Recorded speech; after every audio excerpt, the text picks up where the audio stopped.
షిరిడి సాయి సంస్థల మీద దాడులు మనం చూసాం.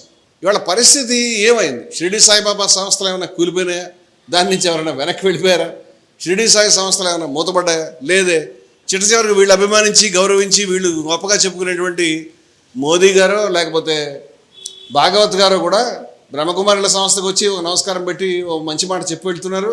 షిరిడి సాయి సంస్థల దగ్గరికి వెళ్ళి వాళ్ళు లేదా అక్కడ ఏమైనా సందర్భం వచ్చినప్పుడు ఆ సంస్థల గురించి గొప్పగానే చెప్తూ ఉన్నారు. మరి మీ మాట మీ యొక్క యజమానులే వింటలేదు. మీరు ఆరాధించే వాళ్ళే మీరు చెప్పిన మాట వింటలేదు.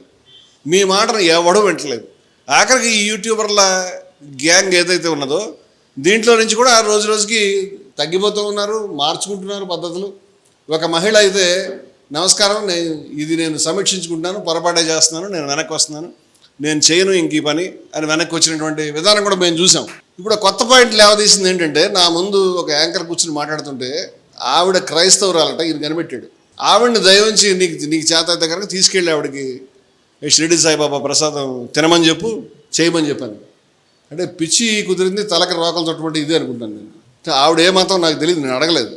కూర్చున్న వాళ్ళ మతం ఏంటో కనుక్కునేంత అవసరం ప్రతిసారి నాకు రాదు. ఎప్పుడైనా సందర్భం వస్తే తెలుసుకుంటాం. ఇప్పుడు ఆవిడ క్రైస్తవ ధర్మాన్ని ఆచరిస్తే ఆవిడ బాబా భక్తురాలుగా మార్చాల్సిన పని నేను ఎందుకు పెట్టుకోవాలి? అంటే అలా ఉండకుండా ఉండాలని నేను ఎందుకు నియమం విధించాలి? మహానుభావం నీకు తెలుసో తెలియదో, గత 13వ తారీఖు జనవరి నెలలో సంక్రాంతి సంబరాలను మేము చాలా వైభవంగా జూబ్లీ హిల్స్లో జరిపాము. హిందువులు, ముస్లింలు, క్రైస్తవులు వచ్చారు. హిందువులు, ముస్లింలు అక్కడ 9వ నిజాం గారు రౌనక్ యార్ ఖాన్ గారు హారతులు ఇచ్చారు, పూజా కార్యక్రమంలో పాల్గొన్నారు, బొట్టు పెట్టుకున్నారు. ఏం చెప్తావు? ఎవరికి చెప్తావు? ప్రసాదం తిన్నారు. అదే కదా నీ కోరిక. అలాగే హోలీ కార్యక్రమం మనం ఏం చేసాం, గుండె పగిలిపోతుంది ఆ వీడియో చూస్తే. హోలీ కార్యక్రమంలో మతాలతో సంబంధం లేకుండా మరి హిందువులు, ముస్లింలు, క్రైస్తవులు వచ్చారు. హిందువులు, ముస్లింలు హోలీ ఆడుకున్నాము, మేమంతా సోదరులమని చాటుకున్నాము.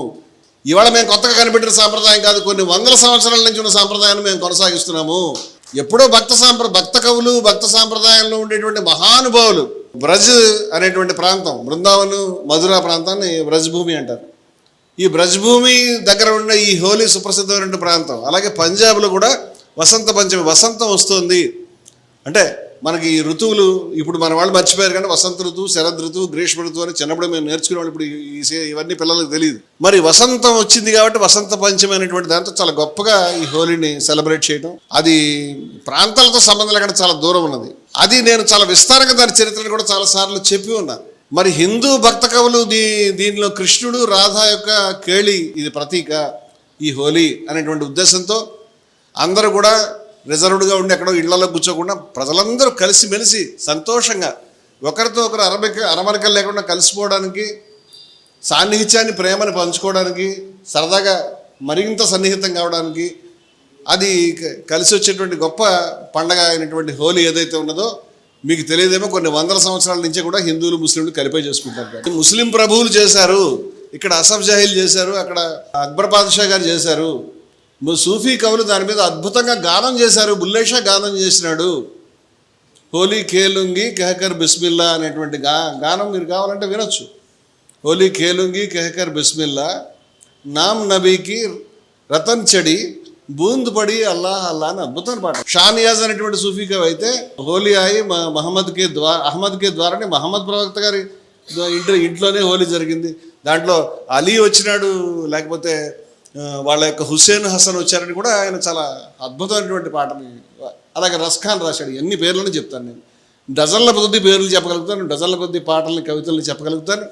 కృష్ణుడి మీద పాటలు రాసినటువంటి ముస్లింలు ఎప్పటి నుంచో వ్యాఖ్యానం చేసిన వాళ్ళని చెప్పగలుగుతాను, నృత్యాలు చేసిన వాళ్ళని చెప్పగలుగుతాను.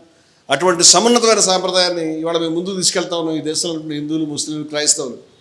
ఇప్పుడు నువ్వు వచ్చి మధ్యలో కూర్చుని ఆయన తిన్నాడా, నీ ముందు కూర్చుని వాళ్ళు తిన్నారంటే తినకుండా ఉండే హక్కు ఉంటుందని నువ్వు అర్థం చేసుకోవాలి. ఇప్పుడు నా ముందు హిందూ కూర్చుంటే నువ్వు ఇప్పుడు రంజాన్ నెల నడుస్తుంది, నువ్వు ఉపవాసం ఎందుకు లేవు అని అడగొచ్చా హిందువుని ఎవరినైనా? ఉపవాసం ఎందుకు లేవు, ఉపవాసం ఉండు నువ్వు అని. ఉపవాసం ఉండదలుచుకుంటే ఉండొచ్చు, మానదలుచుకో. అది ఈవెన్ ముస్లింలకు కూడా ఎవరు బడమి కత్తి పెట్టరు. ముస్లిం కూడా ఉపవాసం చేయకపోతే అది ఆయన ఇష్టం. అది పైన భగవంతుడు చూసుకుంటాడు ఆ విషయాన్ని, నువ్వు దాని గురించి చూసుకునేది ఏముంది? అంచేత సాయిబాబా ప్రసాదాన్ని నా ముందున్న యాంకర్ తినాలని రూల్ లేదు. సాయిబాబా ప్రసాదాన్ని నీకు తెలుసో లేదో అనేక మంది ముస్లింలు, క్రైస్తవులు శుభ్రంగా తీసుకుంటారు. నేను ఇక్కడ మా దగ్గర అక్బర్ బాద్షా గారిని సాయిబాబా భక్తులు వారు, రహీం బాబా గారి గురించి చెప్పారు. మచిలీపట్నంలో వారు మందిరాన్ని నడుపుతున్నారు, అనేక మంది మందిరాలు నిర్మించారు.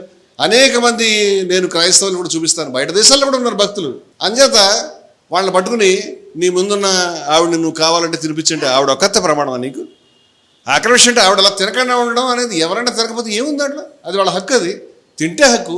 ఎవరైనా ఒక ఈ ముస్లిం వచ్చి నేను హోలీ ఆడను అని చెప్తే ఆయన మతోన్మాది అనాలా? అది ఇండివిజువల్ చాయిస్ అంటాం దాన్ని. ఎవరైనా ఆడతారంటే సంతోషపడతాం.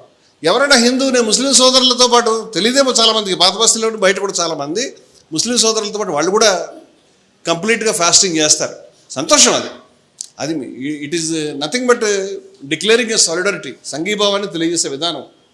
మంచిదేముంది అని స్వయంగా వివేకానందుడు చెప్పినాడు. ముస్లిం పద్ధతిలో, క్రైస్తవ పద్ధతిలో కూడా నేను ప్రయత్నించాను, సాధన చేశాను, దైవాన్ని అందుకున్నాను. క్రైస్తవ పద్ధతిలో చేశాను, అందుకున్నాను. ముస్లిం పద్ధతిలో చేశాను, అందుకున్నాను. మరి ఆయన ఏమంటాం మనం?